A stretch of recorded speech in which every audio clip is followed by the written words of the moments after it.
ദാഹിച്ചു നിന്നെ ഞാൻ തേടുന്നു.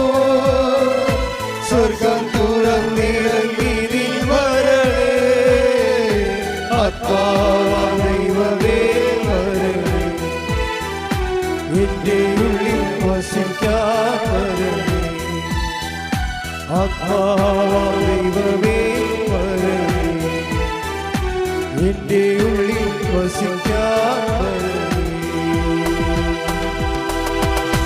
പരിശുദ്ധ പരമദിവ്യകാരുണ്യത്തിന് ആരാധനയും സ്തുതിയും പുകഴ്ചയും ഉണ്ടായിരിക്കട്ടെ. എൻ്റെ ദൈവത്തിലെ ഇതുപോലെ ഓരോ പ്രോബ്ലങ്ങള് സോൾവ് ചെയ്താണ് നമ്മൾ ദൈവമക്കളുടെ കഴിവ് നേടുന്നത്. മനസ്സിലായില്ലേ? എന്താ പറഞ്ഞിരിക്കണത്? യോഹന്നാൻ 2:12 എന്താ 1:12 എന്താ പറയണത്? തന്റെ നാമത്തിൽ പറഞ്ഞേ, തന്റെ നാമത്തിൽ വിശ്വസിക്കുന്നവർക്കെല്ലാം ദൈവമക്കളാകാനുള്ള കഴിവ് നൽകി. തന്റെ നാമത്തിൽ വിശ്വസിക്കുക എന്ന് പറഞ്ഞാൽ എന്താ അർത്ഥം? നമ്മളെ വിശ്വാസം എന്ന് പറയും.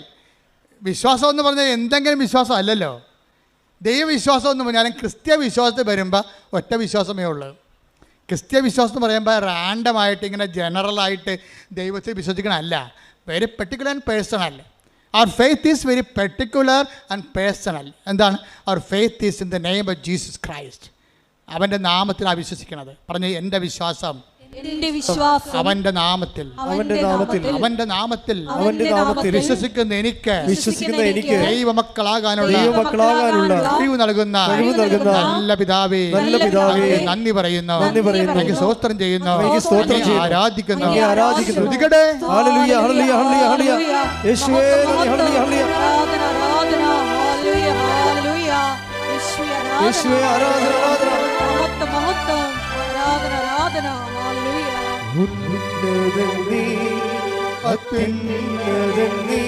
നിന്നെ പോലൊരു ദൈവമില്ല.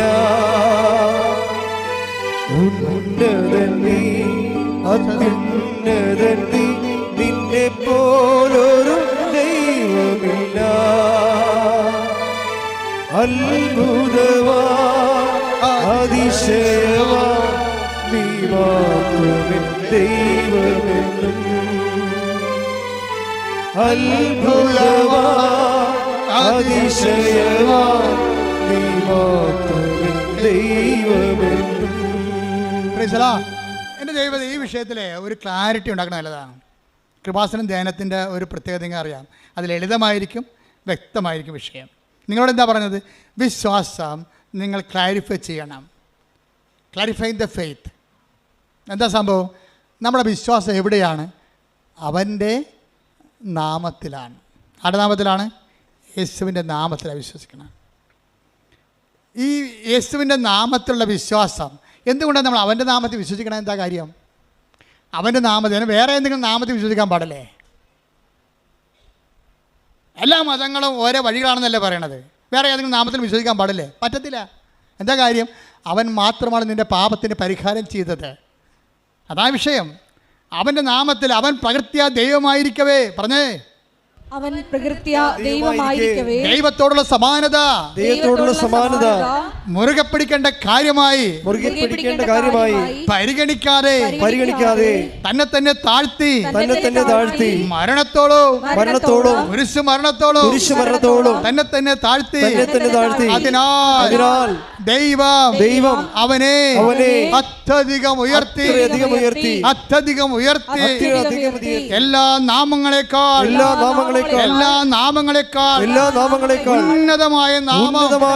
ഉന്നതമായ നാമം കൈയെടുക്കട്ടെ.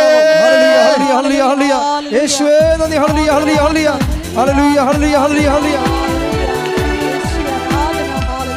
ശ്രീയേശുനാമം അതിശയനാമം, ഏഴേരിക്കുംബനാമം. ശ്രീയേശുനാമം അതിശയനാമം, ഏഴേരിക്കുംബനാമം. എല്ലാ നാമത്തിലും മേലായ നാമം, ഭക്തജനം പാട്ടും നാമം. എല്ലാ നാമത്തിലും മേലായ നാമം, ഭക്തജനം പാട്ടും നാമം. എല്ലാ മുഴങ്ങാലും മടങ്ങിലും തീരുന്നു വല്ലഭത്തമുള്ള നാമം. എല്ലാ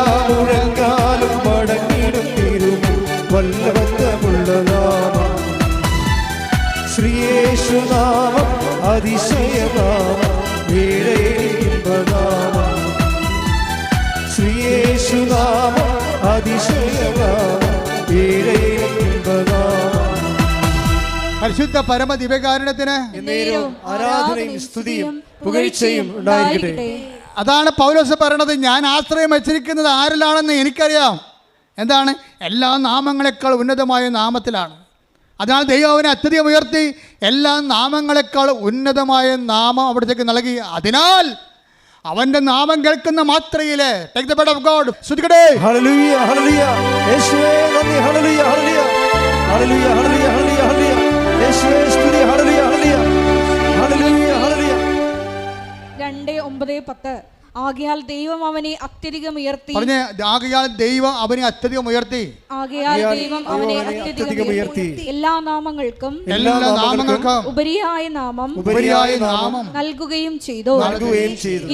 ഇത് യേശുവിന്റെ നാമത്തിന് മുമ്പിൽ സ്വർഗത്തിലും ഭൂമിയിലും പാതാളത്തിലുമുള്ള സകലരും മുട്ടുകൾ മടക്കുന്നതിനും യേശുക്രിസ്തു കർത്താവാണെന്ന് പിതാവായ ദൈവത്തിന്റെ മഹത്വത്തിനായി എല്ലാ നാവുകളും ഏറ്റുപറയുന്നതിനും വേണ്ടിയാണ്. അപ്പൊ യേശുക്രിസ്തു ആരാണെന്ന് പറഞ്ഞത്? കർത്താവ്. എങ്ങനെ കർത്താവ് ആകണത്? യേശുക്രിസ്തു കർത്താവാണെന്ന് പിതാവായ ദൈവത്തിന്റെ മഹത്വത്തിനായി എല്ലാ നാവുകളും ഏറ്റുപറയുന്നതിനും വേണ്ടിയാണ്. അതായത് എല്ലാ നാവുകളും ഏറ്റു പറയണം. എന്താ പറയണം? യേശുക്രിസ്തു കർത്താവാണെന്ന്. എന്തുകൊണ്ടാണ് അവൻ കർത്താവായത്? എല്ലാ നാമങ്ങളുടെയും ഉന്നതമായ നാമം. എല്ലാ നാമങ്ങളെന്ന് പറയുന്നത് എന്താണ്? ഇപ്പോൾ ജപ്തി എന്ന് പറയുന്ന ഒരു നാമമല്ലേ? ബാങ്ക് മാനേജർ നമ്മൾ പറയുന്ന ഒരു നാമമാണ് ജപ്തി. ക്യാൻസർ ഡോക്ടർ പറയുന്ന ഒരു നാമമാണ്. അങ്ങനെ ലോകത്ത് ജപ്തികളുണ്ട്.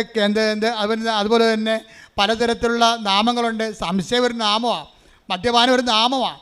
ഇങ്ങനെ എല്ലാ നാമങ്ങളെക്കാൾ ഉന്നതമായ നാമം. ഈ ഉന്നതമായ നാമം കൊണ്ട് മനുഷ്യന് സങ്കടങ്ങളുണ്ടാക്കുന്ന, രോഗങ്ങളുണ്ടാക്കുന്ന, തകർച്ച ഉണ്ടാക്കുന്ന, അപമാനം ഉണ്ടാക്കുന്ന എല്ലാ നാമങ്ങളെയും അവൻ കുരിശിൽ ബന്ധിച്ചിരിക്കുന്നു. കൈയടിക്കട്ടെ, ശ്രദ്ധിക്കട്ടെ.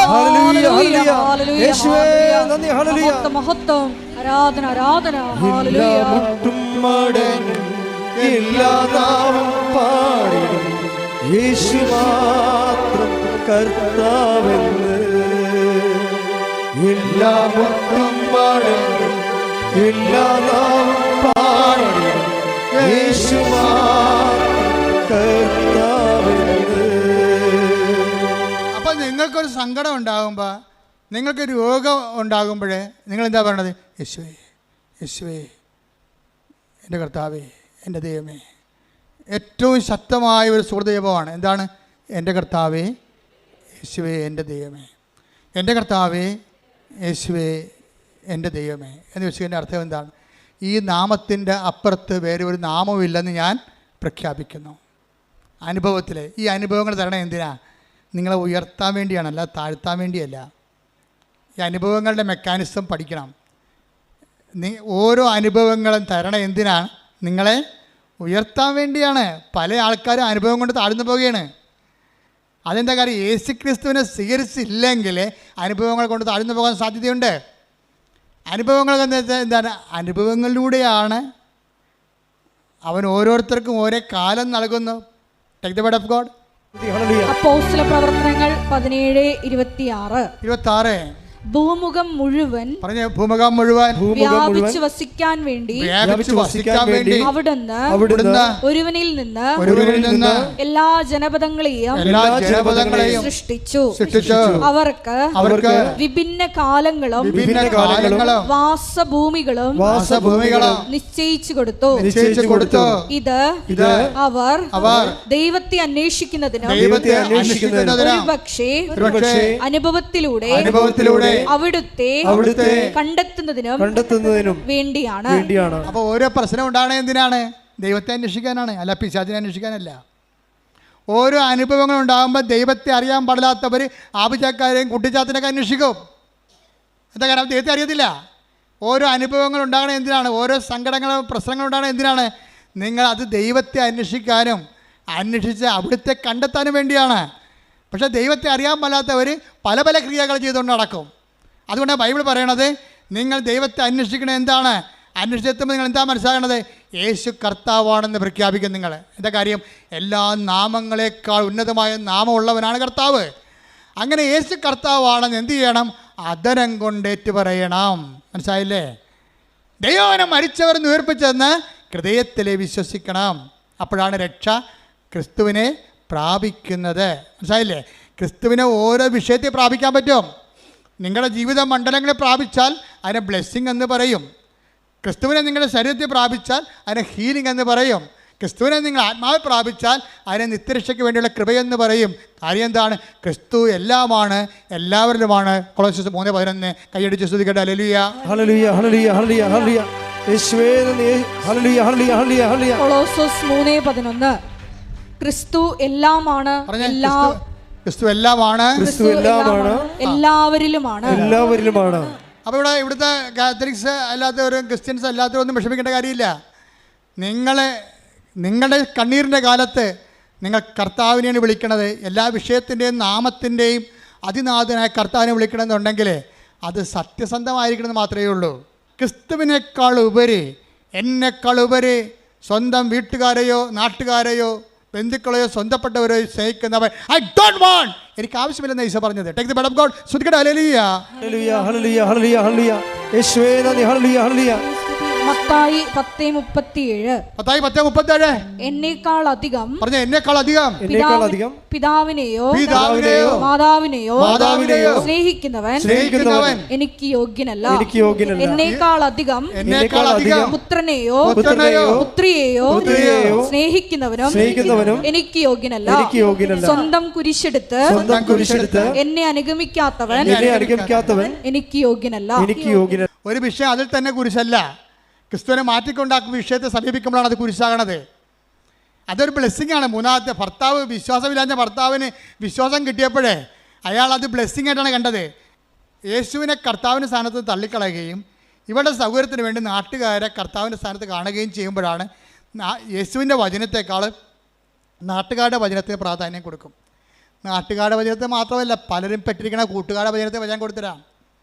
പലരും പെട്ടിരിക്കണത് കർത്താവിൻ്റെ വചനം നേരെ ചൊവ്വയുള്ള സംഭവമാണ്. നിങ്ങളുടെ കയ്യിൽ ഉടായ്പുണ്ടെങ്കിൽ മാത്രമേ കൂട്ടുകാരുടെ വചനത്തിന് പ്രാധാന്യം കൊടുക്കുള്ളൂ. എനിക്ക് ഏറ്റവും പേടി ആൻറ്റിമാരെയാണെന്ന് ഞാൻ എപ്പോഴും പറയും.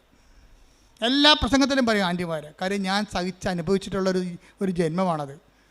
നിങ്ങളുടെ പല മക്കളും വഴിതെറ്റിപ്പോയതിൻ്റെ പിന്നിൽ ഈ ആൻറ്റിമാരുടെ കൈയുണ്ട്. അവർ വഴിപിഴപ്പിച്ചിട്ടാണ്.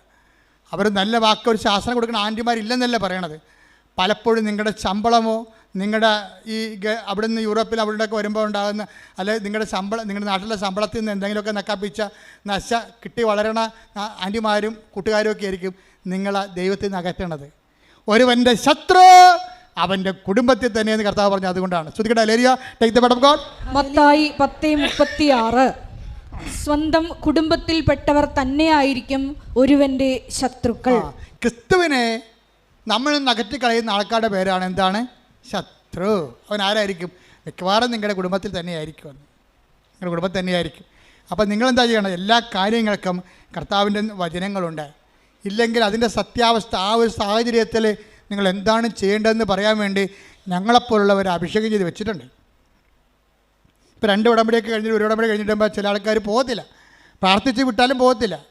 നിനക്കിടിയാണെങ്കിൽ ഞാൻ പറഞ്ഞു എന്തടി അച്ഛാ, അതെ ഇത് അവസാനത്തെ പരീക്ഷ, ഞാൻ എഴുതണ വേണ്ടെന്നൊന്ന് പറയണം. ഞാൻ 5 എണ്ണം എഴുതി, കാശ് ഇത്രയും പോയി, 47,000 രൂപ അല്ല 4 ലക്ഷം രൂപ പോയി. ഇനി ഒരു പരീക്ഷ കൂടിയാണ്, കാശ് വീട്ടിൽ തരത്തില്ല, ഞാൻ എഴുതണ വേണ്ടെന്ന് പറയണം. അപ്പോൾ ഞാൻ അവർക്ക് തട്ടുതടിച്ച് പറഞ്ഞ് നീ എഴുതടിയെന്ന് പറയും. എന്താ കാര്യം? അത് അധികാരമാണ്. ഞാനത് പറയുന്നത് എന്താണ്? കർത്താവിലാണ് പറയണത്. പിന്നെ എൻ്റെ റിസ്ക് ആർക്കാണ്? കർത്താവിലാണ്. ഞാനും അവളും കർത്താവ് വിശ്വസിക്കുന്നു. അപ്പോൾ കർത്താവ് തീർച്ചയായിട്ടും അധികാരം എന്ന് പറയാം. അപ്പോൾ ദൈവമക്കൾക്കുള്ള അധികാരം എന്ന് പറയുന്നത് മക്കളെ ഇനിയുള്ള കാലങ്ങളുടെയും കരിസ്മാറ്റിക് കാലങ്ങളിൽ നമുക്കുണ്ടായിരുന്നത് അത്ഭുതങ്ങളും അടയാളങ്ങളുമാണ്. ശക്തിയുടെ പ്രകടരൂപങ്ങളാണ് അത്ഭുതങ്ങളും അടയാളങ്ങളും. പക്ഷേ ഇവാഞ്ചലൈസേഷൻ നമുക്ക് വേണ്ടത് അധികാരമാണ് വേണ്ടത്. കർത്താവിനെ അറിയാത്തവർ അറിയിക്കുന്നതിന് വേണ്ടി നമുക്ക് വേണ്ടത് അധികാരമാണ് വേണ്ടത്. എപ്പോഴും നമ്മൾ ഈ പത്രം കൊടുക്കാൻ പോകുമ്പോൾ ശ്രദ്ധിക്കണം. അത്ഭുതങ്ങളും അടയാളങ്ങളും പത്രത്തിലൊക്കെ ഉണ്ടെങ്കിലും നിങ്ങളുടെ അധികാരപൂർണമായിട്ടുള്ള വർത്തമാനമായിരിക്കും അവരെ വിശ്വാസത്തിലേക്ക് നയിക്കുന്നത്. എന്താ പറയണത്? ഇതാ സർപ്പങ്ങളുടെയും തേളുകളുടെയും ശത്രു. 10:19 ലൂക്ക 10:19 ഇതാ പാമ്പുകളുടെയും തേളുകളുടെയും ശത്രുവിന്റെ സകല ശക്തികളുടെയും മീതെ ചവിട്ടി നടക്കാൻ നിങ്ങൾക്ക് ഞാൻ അധികാരം തന്നിരിക്കുന്നു. ഒന്നും നിങ്ങളെ ഉപദ്രവിക്കുകയില്ല. അതായത് നമ്മൾക്കിപ്പോൾ ഇനി മത്തായി 28:18 എടുത്ത് ശ്രുതിക്കട്ടെ. ഹല്ലേലൂയ, ഹല്ലേലൂയ, ഹല്ലേലൂയ, ഹല്ലേലൂയ. യേശുവേ നന്ദി. ഹല്ലേലൂയ, ഹല്ലേലൂയ. മത്തായി 28:18 യേശു അവരെ സമീപിച്ച് അരുൾ ചെയ്തു, സ്വർഗത്തിലും ഭൂമിയിലുമുള്ള എല്ലാ അധികാരവും എനിക്ക് നൽകപ്പെട്ടിരിക്കുന്നു. ആകയാൽ നിങ്ങൾ പോയി എല്ലാ ജനതകളെയും ശിഷ്യപ്പെടുത്തുവിൻ. പിതാവിന്റെയും പുത്രന്റെയും പരിശുദ്ധാത്മാവിന്റെയും നാമത്തിൽ അവർക്ക് ജ്ഞാനസ്നാനം നൽകുവിൻ. ഞാൻ നിങ്ങളോട് കൽപ്പിച്ചവയെല്ലാം അനുസരിക്കാൻ അവരെ പഠിപ്പിക്കുവിൻ. യുഗാന്തം വരെ എന്നും ഞാൻ നിങ്ങളോട് കൂടെ ഉണ്ടായിരിക്കും. സംഭവം മനസ്സിലായില്ലേ നിങ്ങൾക്ക്? ഈ സുവിശേഷം കൈമാറ്റത്തിന് വേണ്ടത് അധികാരമാണ്, ശക്തിയല്ല. ശക്തിയും അടയാളം മാത്രമല്ല, അധികാരം വേണം. അധികാരം വേണമെന്നുണ്ടെങ്കിൽ അധികാരത്തിന് എപ്പോഴും നമുക്കറിയാം അധികാരം എങ്ങനെ ഉണ്ടാകണം. സഭയിൽ അധികാരം ഉണ്ടാകാൻ ഒത്തിരി മാർഗങ്ങളുണ്ട്. അധികാരം ഉണ്ടാകാൻ ഒത്തിരി മാർഗങ്ങൾ നമുക്കുണ്ട്. അത് ഒരു അധികാരം ലോ സ്റ്റാറ്റസിങ് ആണ്. ഉടമ്പടിയിലെ ഏറ്റവും ഘടകമാണ് ലോ സ്റ്റാറ്റസിങ്. എന്നുവെച്ചാൽ അതിനാൽ അത്യധികം അവനെ ഉയർത്തി എല്ലാ നാമങ്ങൾക്ക് ഉന്നതമായ നാമം അവിടത്തേക്ക് നൽകി. അവന് നാമം കേൾക്കുമ്പോഴേ താഴെ പാതാളത്തും ഭൂസ്വർഗങ്ങളുമുള്ള എല്ലാ ജീവജാലങ്ങളും മുഴങ്കാൽ മടക്കേണ്ടിയിരിക്കുന്നു. അധികാരത്തിന് ശക്തി അതാണ്. അധികാരമെന്ന് പറയുമ്പോൾ അധികാരമുള്ളവർക്ക് മാത്രമേ സുവിശേഷ വേല ചെയ്യാൻ പറ്റത്തുള്ളൂ. അതുകൊണ്ട് നിങ്ങൾ പത്രം കൊടുക്കുന്നവർ കർത്താവേ സുവിശേഷ ചൈതന്യത്തിൻ്റെ അധികാരം തരാൻ പ്രാർത്ഥിക്കണം. കാരണം നിങ്ങൾ പോണത് തേളുകളുടെയും പാമ്പുകളുടെയും ശത്രുവിൻ്റെ സകല ശക്തികളുടെ നേർക്കാണ് പോണത്. നിങ്ങൾ പറയും അച്ഛന് കാശ് ഉണ്ടാക്കാനാണത്. നിങ്ങൾക്ക് എന്ത് കാര്യം? നിങ്ങൾക്ക് വിദ്യാഭ്യാസമില്ലേ? നിങ്ങൾക്ക് എന്താ പത്രം നടക്കേണ്ട കാര്യമുണ്ട്? ഇതാ ശത്രുക്കളുടെയും തേളുകളുടെയും ശത്രുവിൻ്റെ പിശാചിൻ്റെ എല്ലാ ശക്തികളടുത്തേക്കാണ് നിങ്ങൾ പോണത്. ആ ശക്തിയെ അതിജീവിക്കുന്ന അധികാരം തന്നാൽ നിങ്ങളെ വിടുന്നത്.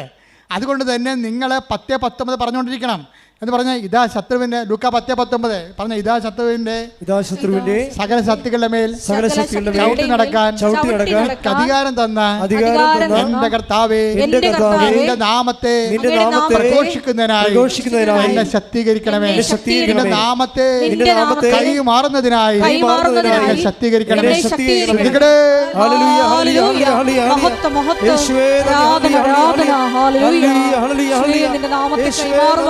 ശേഷ പോരാളികളാക്കപ്പെടണമേ. മഹത്വം മഹത്വം ആരാധന ആരാധന. ഞങ്ങൾക്കല്ല കർത്താവേ മഹത്വം മഹത്വം യേശുവിനെ. ഞങ്ങൾക്കല്ല കർത്താവേ മഹത്വം മഹത്വം യേശുവിനെ. കളിമൺ പാത്രങ്ങൾ ഞങ്ങൾ അയോഗ്യദാസരാം ഞങ്ങൾ. കളിമൺ പാത്രങ്ങൾ ഞങ്ങൾ അയോഗ്യദാസരാം ഞങ്ങൾ. ബലഹീനരാകും ഞങ്ങളെ ഉയർത്തിയ യേശുവിനാണെന്ന് മഹത്വം.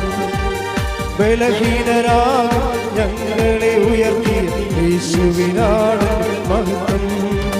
മഹത്വം മഹത്വം യേശുവിനെ. മഹത്വം മഹത്വം യേശുവിനെ.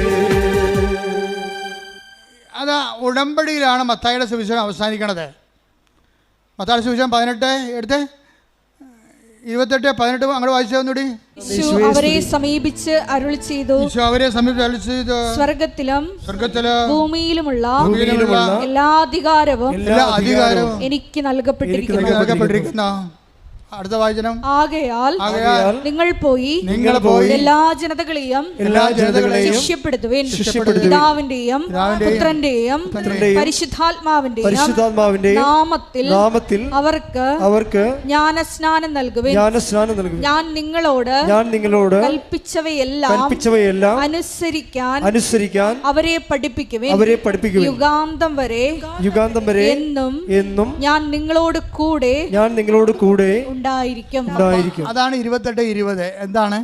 ഞാൻ നിങ്ങളോട് പറഞ്ഞേ, ഞാൻ നിങ്ങളോട് കൽപ്പിച്ചവയെല്ലാം അനുഷ്ഠിക്കുവാൻ അവരെ അഭ്യസിക്കുവേൻ.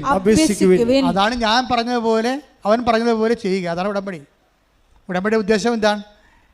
അധികാരത്തോടുകൂടി കർത്താവിന് കൈമാറുകയും കർത്താവിൻ്റെ വചനം അനുസരിച്ചുകൊണ്ട് ജീവിക്കാൻ വേണ്ടി ഒരു ജനതയെ ഒരുക്കുകയും ചെയ്യുകയാണ്. അതിന് നെറ്റഫിറ്റ് എന്താണ്? യുഗാന്ത്യം വരെ ഞാൻ നിങ്ങളുടെ കൂടെ ഉണ്ടായിരിക്കും. ഉടമ്പടി പ്രസൻസ് അങ്ങനെ വരണത്. കർത്താവിൻ്റെ വചനം അനുസരിച്ച് ജീവിക്കുമ്പോഴേ വാഗ്ദാനത്തിൻ്റെ ഭാഗമാണ് ദൈവത്തിൻ്റെ സാന്നിധ്യം. കൈയടിക്കട്ടെ, ശ്രുതികടേ.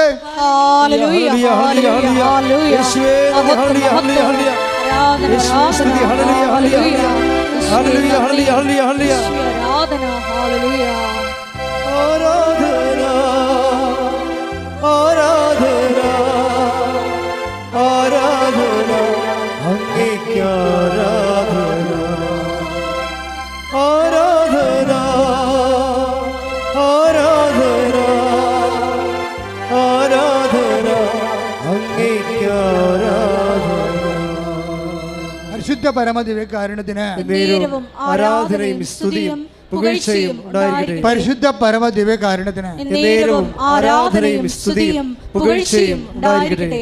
ഭർത്താവ് ഇപ്പം എന്തെന്നറിയാമോ? ഇവളെ അറിയിക്കാതെ, പണ്ട് ഇവള് ഭർത്താവിനെ അറിയിക്കാതെയാണ് ഒന്ന് ഉടമ്പടി എടുത്തത്. ഇപ്പോൾ ഭർത്താവ് ചിരിക്കണത് എന്താണ്? ഇവള് കുഞ്ഞിനെ കൊല്ലാൻ നടക്കണ കാരണം, അവൾ ഡിപ്രഷൻ അടിച്ചിരിക്കണ കാരണം ഭർത്താവ് അവളറിയിക്കാവുന്ന സ്വന്തമായിട്ട് ഉടമ്പടി എടുത്ത് ഒരു സ്റ്റോറി പോണ പോക്ക് കണ്ടില്ലേ? എന്ത് രസമാണ് കേൾക്കാൻ. എന്നിട്ട് ഈ ആ ഉടമ്പടി ഈ കുഞ്ഞിനെ പ്രൊട്ടക്റ്റ് ചെയ്യും. അവസാനം കുഞ്ഞിനെ പ്രസവിക്കും. മൂന്നാമത്തെ കുഞ്ഞിനെ പ്രസവിച്ച് കഴിയുമ്പോൾ ഈ കുഞ്ഞിന് മൊത്തം മഞ്ഞ നിറവാണ്. ഇപ്പം കുഞ്ഞുങ്ങൾക്ക് 80% കുഞ്ഞുങ്ങൾക്ക് മഞ്ഞ നിറമുണ്ട്. ഇത് 80%, 90-97% മഞ്ഞ നിറവാണ്. അപ്പോൾ കുഞ്ഞിനെ ഉടനെ അവർ എമർജൻസി ആയിട്ട് വേറൊരു ഗവൺമെൻറ് ആശുപത്രിയിലേക്ക് ഷിഫ്റ്റ് ചെയ്യും. കൊച്ചിനെ അവിടെ കൊണ്ടുപോകുമ്പോൾ ഡോക്ടർ പറയും, 1 മിനിറ്റേ ഉള്ളു, നിങ്ങൾ എത്രയും വേഗം പോയി ബ്ലഡ് ബാങ്കിൽ നിന്ന് ബ്ലഡ് കൊണ്ടുവരണം. ഈ ബ്ലഡ് കയറ്റിയില്ലെങ്കിൽ കൊച്ചി ഇപ്പം മരിക്കുമെന്ന് പറയും. അപ്പോൾ ഈ മനുഷ്യൻ തീ പറഞ്ഞു അവിടെ ആദ്യമായിട്ടാണ് അവിടെ ചെല്ലണത്. ആ ഗവൺമെൻറ് ആശുപത്രി കാണുന്ന ആദ്യമായിട്ട്. എവിടെയാണ് ബ്ലഡ് ബാങ്ക്?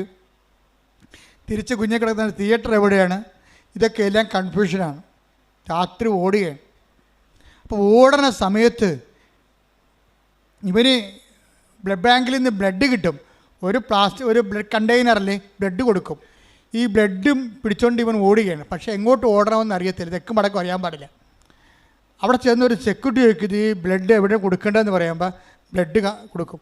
ഉടനെ ബ്ലഡ് കൊടുക്കുമ്പോൾ ഇവൻ്റെ ചിറ്റ തങ്കച്ചിറ്റ എന്നാണ് അവൻ പറയണത്. തങ്കച്ചിറ്റ ഇരുട്ടത്ത് കൂടി വന്നു വെച്ചും കൊന്ത കൊണ്ടുവന്ന് ഈ ബ്ലഡേ വെക്കും. കർത്താവേ ഈ രക്തം നിൻ്റെ രക്തമായി മാറട്ടെ. ഈ കാലത്ത് ആൾക്കാരുടെ വിശ്വാസം എന്ന് പറഞ്ഞാൽ എന്നാ വിശ്വാസമാണ്.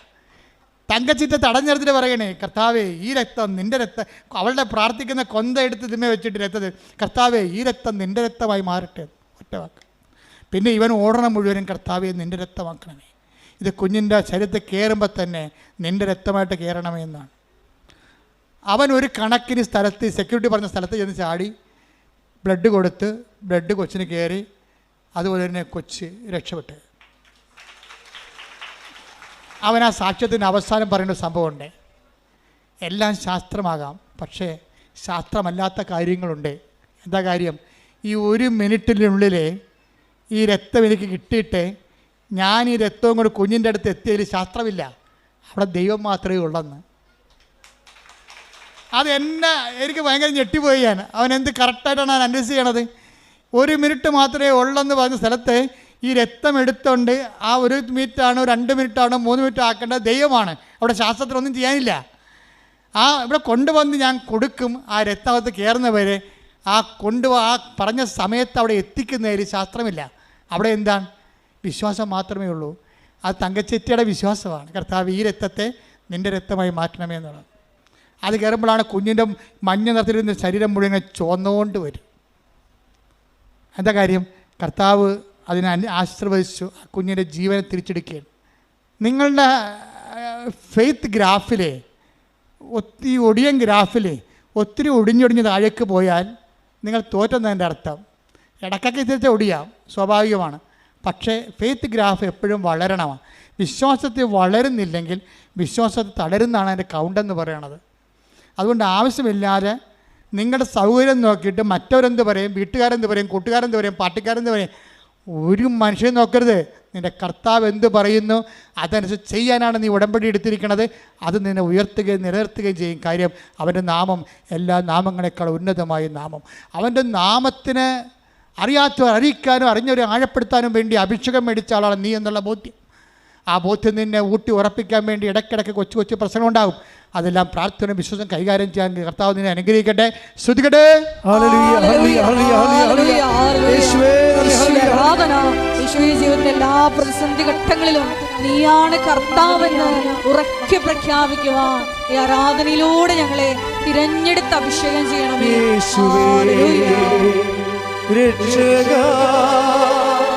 കർത്താവേ, നാഥനേ,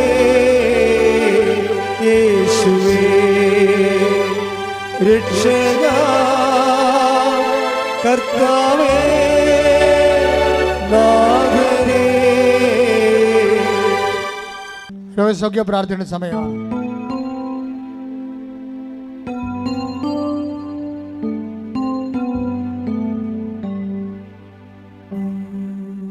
രോഗമുള്ളിടത്ത് കൈകൾ വെക്കുക. ഗുരുതരമായ രോഗമുള്ളിടത്ത് കൈവെക്കാം. കർത്താവിൻ്റെ നാമത്തിൽ പ്രാർത്ഥിക്കാൻ പോകുന്നു. തലവേദനയുള്ളവരെ നെറ്റി കൈവെക്കണം. ഉദരരോഗമുള്ളവരെ വയറിൽ കൈവെക്കണം. കരരോഗമുള്ളവർ നെഞ്ചിൻ്റെ കൂടിനെ കൈവെക്കണം. ഹൃദ്രോഗമുള്ളവർ ഇടനെഞ്ചിന് കൈവെക്കണം. തൈറോയ്ഡ് രോഗികൾ തൊണ്ടയിൽ കൈവെക്കണം. സർവാംഗം കൂടുതൽ രോഗമുള്ളവരെ കൈവണച്ച് വെക്കണം. മൊത്തം കർത്താവിന് ശരീരം ഉച്ചകൊണ്ട് ഉള്ളംകാലം വരെ ഏൽപ്പിക്കണം. ഇടിമുഴക്കം പോലെ ശ്രുതിക്കട്ടെ. കർത്താവേ, നിന്റെ ഉന്നതമായ നാമത്തിന് സ്വന്തം ചെയ്യുന്ന ഓൺലൈനിലുള്ളവരും പ്രാർത്ഥിക്കട്ടെ. ഓൺലൈനിലുള്ളവരും പ്രാർത്ഥിക്കട്ടെ. ശരീരരോഗങ്ങളുള്ളിടത്ത് കൈവച്ചുകൊണ്ട് പ്രാർത്ഥിക്കട്ടെ. 38 വർഷം ഏർപ്പിച്ച കുർബാനയുടെ യോഗ്യതയാൽ കൃപാസന അൾത്താരെ സമയ ഘടികാരം നെഞ്ചിൽ ചാർത്ത് ജീവനോടെ പ്രത്യക്ഷപ്പെട്ട പരിശുദ്ധ അമ്മയുടെ മാധ്യസ്ഥത്തില് യേശുവിൻ്റെ നാമത്തില്, യേശു കർത്താവിൻ്റെ നാമത്തില് മാരക രോഗങ്ങള്, തീരാവേദികള്, ജീവിത ദുരിതങ്ങള്, ജീവിത തടസ്സങ്ങള്, ജോലിയില്ലാത്ത അവസ്ഥകള്, വിസ കിട്ടാത്ത അവസ്ഥകള്, സാമ്പത്തിക തകർച്ചകള്, വീടില്ലാത്ത അവസ്ഥകള്, സ്ഥലമില്ലാത്ത അവസ്ഥകള്, സമാധാനമില്ലാത്ത അവസ്ഥകള്, അകന്നുപോയ ഭാര്യ ഭർത്താക്കന്മാര്, മക്കളില്ലാത്തവര്, സാമ്പത്തിക തകർച്ച വന്നുപോയവര്, കടത്തിലായിപ്പോയവര്, ജപ്തിയായിപ്പോയവര്, മാരകരോഗികള്, ജീവിതത്തിന്റെ സർവ്വമണ്ഡലങ്ങള് യേശുവിന്റെ നാമത്തിൽ സൗഖ്യം പ്രാപിക്കട്ടെ, വിടുതൽ പ്രാപിക്കട്ടെ.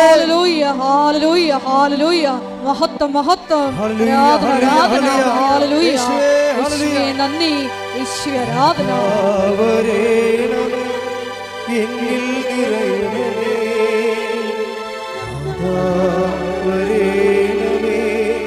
സൗഖ്യം നൽകണമേ, നാഥാ വരേണമേ, എന്നിൽ നിറയണമേ, നാഥാ വരേണമേ, സൗഖ്യം നൽകണമേ. കൂട്ടായി നിൽക്കുക, മൗനമായി പ്രാർത്ഥിക്കുക. നിങ്ങളുടെ സ്വകാര്യ സങ്കടങ്ങൾ ഏറ്റവും ഫലപ്രദമായ സമയത്ത് പ്രാർത്ഥിക്കാൻ പറ്റിയ സമയം. നിങ്ങളുടെ സ്വകാര്യ വിഷമതകളെ ഏറ്റവും ഫലപ്രദമായി പ്രാർത്ഥിക്കാൻ പറ്റിയ സമയമാണ് ഈ ആരാധന സമയം. അമ്മയുടെ മധ്യസ്ഥതയിൽ നിങ്ങളുടെ സങ്കടങ്ങളെ, രോഗങ്ങളെ, തടസ്സങ്ങളെ പരിശുദ്ധ അമ്മയ്ക്ക് ഏൽപ്പിക്കുക. ഡേറ്റിട്ട് ഏൽപ്പിക്കുക.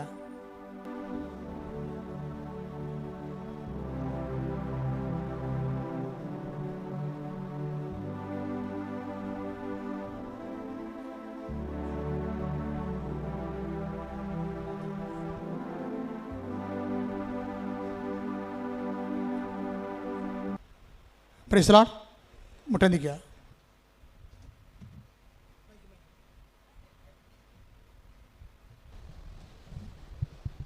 ഒരിക്കൽ കൂടി മരിയൻ ഉടമ്പടിയിൽ സമർപ്പിച്ചിരിക്കുന്ന എല്ലാ വിഷയങ്ങളും ദൈവമാതാവിൻ്റെ മധ്യസ്ഥയിൽ ദിവ്യകാരുണ്യ സന്നിധിയിൽ സമർപ്പിച്ച് ഒരു നിമിഷം നമുക്ക് മൗനമായിട്ട് പ്രാർത്ഥിക്കാം. ഏത് ജീവിത സാഹചര്യത്തിലും നീയാണ് കർത്താവ് എന്ന് ഏറ്റുപറയുവാനുള്ള വലിയ അഭിഷേകം ഞങ്ങൾക്ക് നൽകണമേ എന്ന് പ്രാർത്ഥിക്കുന്നു.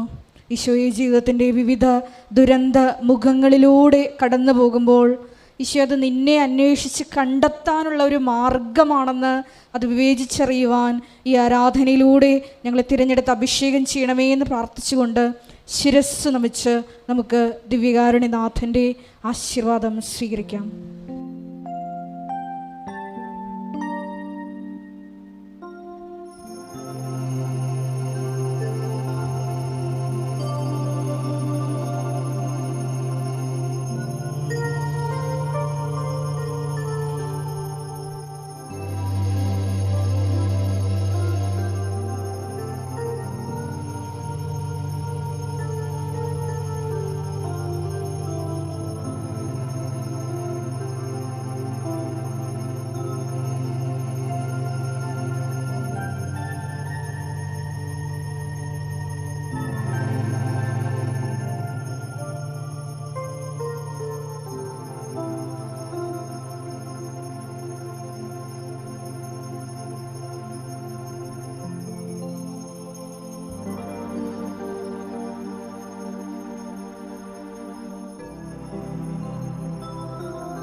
പരിശുദ്ധ പരമമാ ദിവ്യകാരുണ്യമേ, എന്നുമെന്നും അങ്ങേയ്ക്കാരാധന. പരിശുദ്ധ പരമമാ ദിവ്യകാരുണ്യമേ, എന്നുമെന്നും അങ്ങേയ്ക്കാരാധന.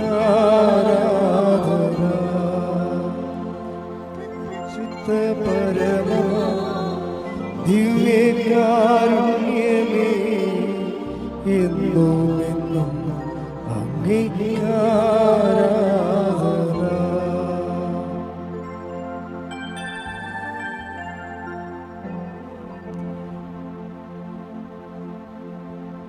ആവേ ആവേ